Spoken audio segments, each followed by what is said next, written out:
Hi guys, today's video is about something that resulted from a conversation I was having with somebody yesterday, and we were chatting about conflicts around the world and the government's response to them and yada yada yada. And as part of that conversation we both realised and agreed that actually conflict is what governments thrive on. I mean, I'm in the marketing arena, and I teach people about the polarity response, about pushing people to one end of a pole or the other, because in the vapid soup of mediocrity in the middle, nobody's really passionate about anything. But if you push them to the extremes, this is where the commitment is, this is where the money is, if it's a commercial venture.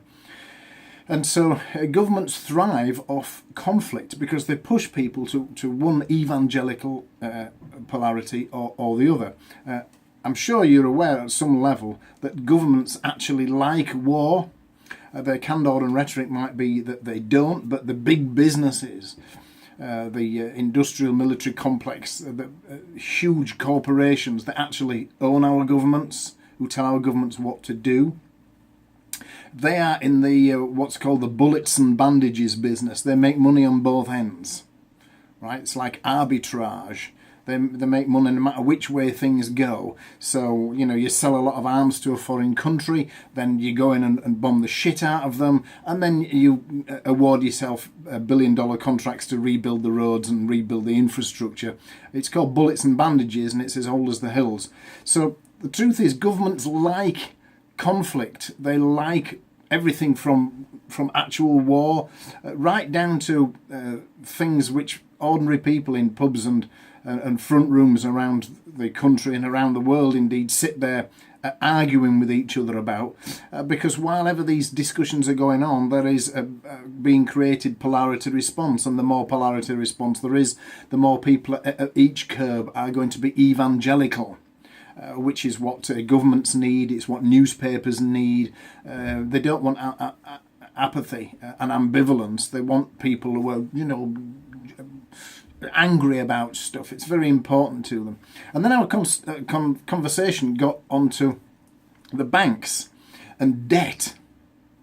And we started reflecting on how this is kind of similar, in as much as debt is sold to us as consumers has been a bad thing. When we're on the way up and we're buying something that we want and we're spreading the cost and we're making life easier for ourselves, and it's regular easy monthly payments, all that kind of candor and rhetoric, when it all goes tits up, that's when they start introducing the word debt. Now debt's a bad thing, debt, but the truth is that banks love debt. They absolutely love debt. If nobody owed anybody anything, they would be screwed, completely and utterly screwed.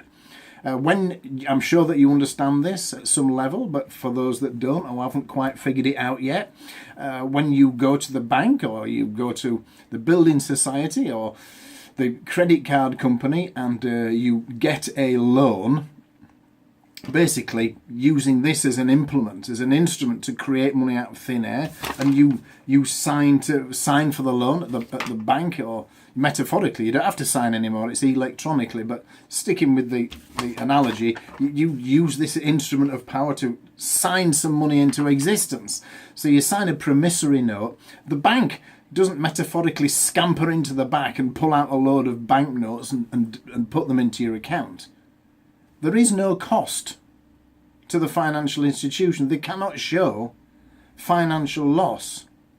That $2,000 or $10,000 or $100,000 that you've just borrowed was in fact brought into existence by your signature, real or electronic. It was created by your electronic signature. The money was brought into existence by your signature. The lending body cannot show financial loss. It's called fractional lending. I have videos about this on my Inner Circle members website, because I think that it's important that people know about these things. So the point of this ranting video is really two things. First of all, we're afraid of conflict and we're afraid of debt. But the truth is, the banks and the governments want this. They want conflict. It's their currency. The currency of government is conflict. and the government and the currency of banks is debt. So banks just love debt. They love it. They love debt, just as governments love conflict. So I know that's not a marketing lesson, or is it?